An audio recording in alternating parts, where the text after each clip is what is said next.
तो वीडियो को शुरू करने से पहले मेरी तरफ से मेरे सभी दोस्तों को happy new year and I hope 2024 आप सभी के लाइफ का एक बेस्ट साल बनकर आए। हाँ यार, इस साल बहुत ज्यादा मेहनत करना है बिकॉज हमें और भी आगे जाना है। 2024 में जीरो से हीरो बनने का टाइम है। तो चलो चलते हैं एक नई सफर पर, और मुझे पता है कि इस सफर में आप सभी मेरे साथ हो। तो चलो अब वक्त है लुकिसम सीजन 1 एपिसोड 5 का। बट उससे पहले अगर आपने पिछले एपिसोड्स को नहीं देखा है तो प्लीज पहले जाके उसे देख लो, नहीं तो ऑब्वियसली इस एपिसोड का आपको कुछ भी समझ नहीं आएगा।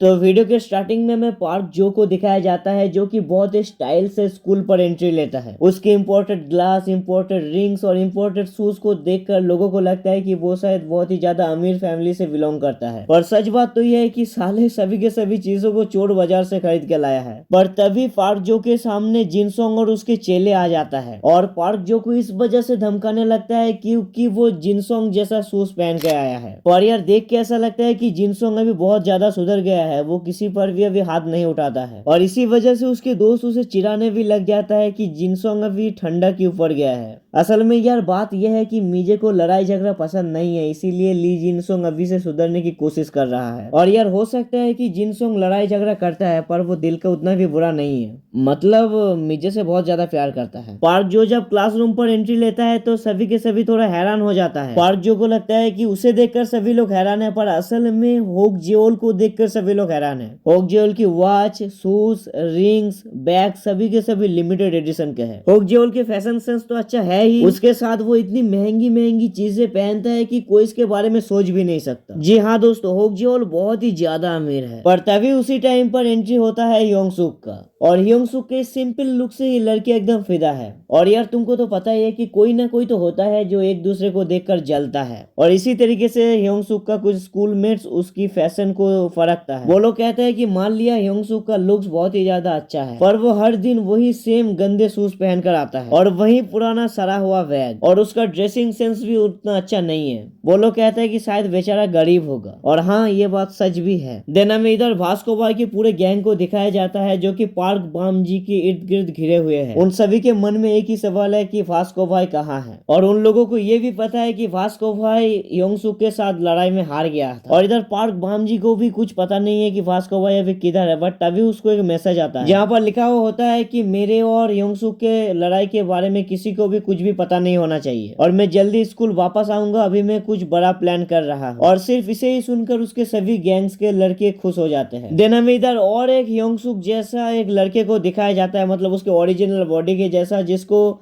सेकेंड ईयर के स्टूडेंट्स तंग कर रहे होते हैं। और योंगसुक इस चीज को देखकर खुद की इमेज को उसमें देखता है, और योंगसुक इसे देखकर उस लड़के के सामने खड़ा हो जाता है। वो लड़का कहता है कि तू वही फैशन डिजाइन वाला नया लड़का है ना, और ये हीरोगिरी मेरे सामने नहीं चलेगा। देख के ऐसा लगता है कि फाइट शुरू होने ही वाला है, बट तभी वहां पर सर आ जाते हैं, मतलब उनके टीचर्स आ जाते हैं। देन हमारे योंगसुक उस लड़के के साथ दोस्ती का हाथ बढ़ाता है, पर वो लड़का जो है वो बिना कुछ कहे वहां से चला जाता है। और यार लगता है कुछ तो बात है, बिकॉज होक जेओल जो है वो बार बार योंगसुक को घूर रहा होता है। देन स्कूल का छुट्टी हो जाता है, होक जेओल और पार्क योंगसुक घर जाने ही वाला होता है, पर तभी योंगसुक के मम्मी का फोन आता है, जिससे हमारे साथ साथ होक जेओल को भी पता चलता है कि कल योंगसुक का बर्थडे है। और देन ये सीन यहीं पर ही खत्म हो जाता है। दूसरे सीन में हमें योंगसुक को शॉप पर दिखाया जाता है, जहाँ पर वो नोट्स कर रहा होता है उसके ओरिजिनल और डुप्लीकेट बॉडी के बारे में। और तभी वहां पर वो लड़की आ जाता है जिसने कल उसे ऑरेंज जूस दिया था। मतलब यार सच कहूँ तो ये कुछ ज्यादा ही खूबसूरत। देन वो एक सामान खरीदता है और योंगसुक को उसके हालचाल पूछने के बाद वहां से चला जाता है। देन ये सीन भी यहीं पर ही खत्म हो जाता है। दूसरे सीन में हमें दिखाया जाता है कि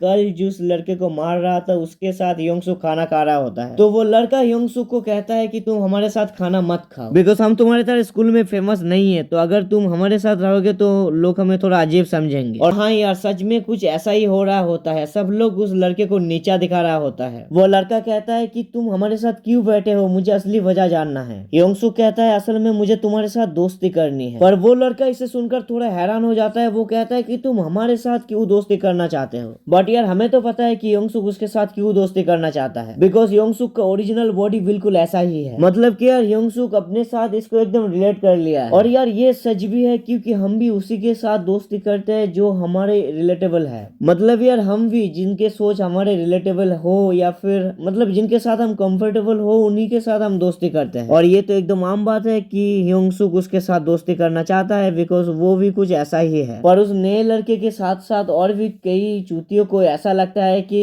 योंगसुक नाटक कर रहा है, वो अच्छे बनने की कोशिश कर रहा है। और इसी के साथ ये सीन यहीं पर ही खत्म हो जाता है। और दूसरे सीन में हमें गली पर कुछ चूतियों को दिखाया जाता है जो कि वास्को भाई के कुछ सरफिरे चेले होते हैं। और वो लोग ये प्लान बना रहे होते हैं कि योंगसुक को कैसे मारा जाए। और इस लड़के को लगता है कि अगर वो योंगसुक को मारता है तो वास्को भाई के बाद वो नया लीडर बनेगा। इधर हम देखते हैं कि योंगसुक जो है वो घर जा रहा होता है स्कूल से, पर तभी उसके सामने होक जेओल आ जाता है। होक जेओल कुछ नहीं कहता, वो एक बड़ा सा बैग साथ में लाता है और योंगसुक के सामने रख देता है। बैग के ऊपर एक कागज में ये लिखा हुआ होता है कि हैप्पी बर्थडे योंगसुक, जिसे देखकर योंगसुक खुश हो जाता है और कहता है कि तुम्हें कैसे पता है कि आज मेरा बर्थडे है, क्या मैं इस बैग को खोल कर देखूं? होकजेओल कुछ कहता तो नहीं है, वो बस मतलब मुंडी को हिलाता है। देन योंगसुक जब बैग को खोलता है तब देखता है कि सभी के सभी इम्पोर्टेड कपड़े रहते हैं। पहले तो योंगसुक इसको लेने में मना कर देता है, पर वो बाद में ले लेता है और होकजेओल को बहुत बहुत थैंक्स कहता है। पर होकजेओल उसके सॉरी को सुनने से पहले ही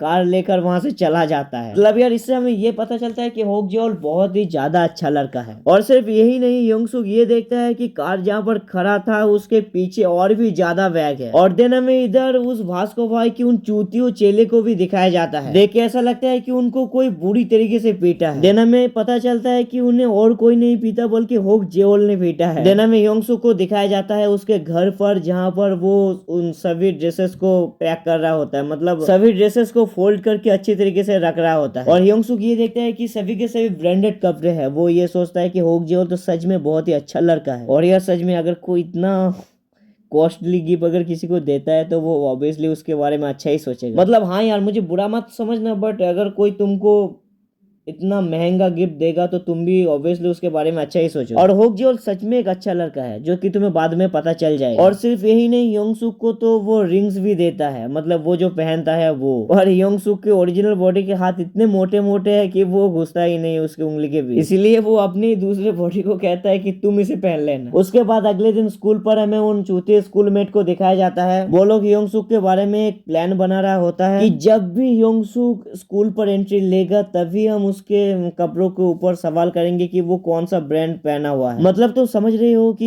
ये सब योंगसुक को नीचा दिखाने की एक साजिश है। पर योंगसुक जब स्कूल पर एंट्री लेता है तो उनकी फटके 4 हो जाता है, बिकॉज आज योंगसुक ने ब्रांडेड कपड़े पहना हुआ है। मतलब वो लोग शॉक हो जाता है कि वो एक दिन में इतना ट्रांसफॉर्म कैसे हो गया। और एक दिन में योंगसुक का फैन फॉलोइंग मतलब डबल हो गया है, डबल। मतलब योंगसुक के कोट से लेकर बैग शूज सभी के सभी इम्पोर्टेड थे। देन तभी योंगसुक के पास हानेल आ जाता है और कहता है कि क्या तुमने इन कपड़ों को खरीदा है? पर योंगसुक यहाँ पर सच कहता है कि नहीं, ये मुझे किसी ने दी है। हानेल पूछता है कि किसने दी है? देन तभी वहां पर हमें एक फ्लैशबैक सीन दिखाया जाता है, जहाँ पर हमें दिखाया जाता है कि होकजेओल बार बार एक चीज लिखने की कोशिश करता है कि कैसे मैं योंगसुक को बर्थडे की विश करूं। देन फ्लैशबैक सीन खत्म होता है। हानेल फिर से पूछता है कि बताओ भी किसने दिया है? तो इसे सुनकर होकजेओल थोड़ा सा शर्मिंदा हो जाता है। वो सोचता है कि शायद योंगसुक मेरा नाम ले लेगा, पर तभी योंगसुक कहता है कि मेरे खास दोस्त ने मुझे ये दी है। और इसे सुनकर लगता है कि होकजेओल भी बहुत ही ज्यादा खुश हो गया है। उसके बाद ये सीन खत्म हो जाता है और दूसरे सीन में हम एक स्टूडियो पर सेकेंड ईयर के उन चूतियों के साथ उस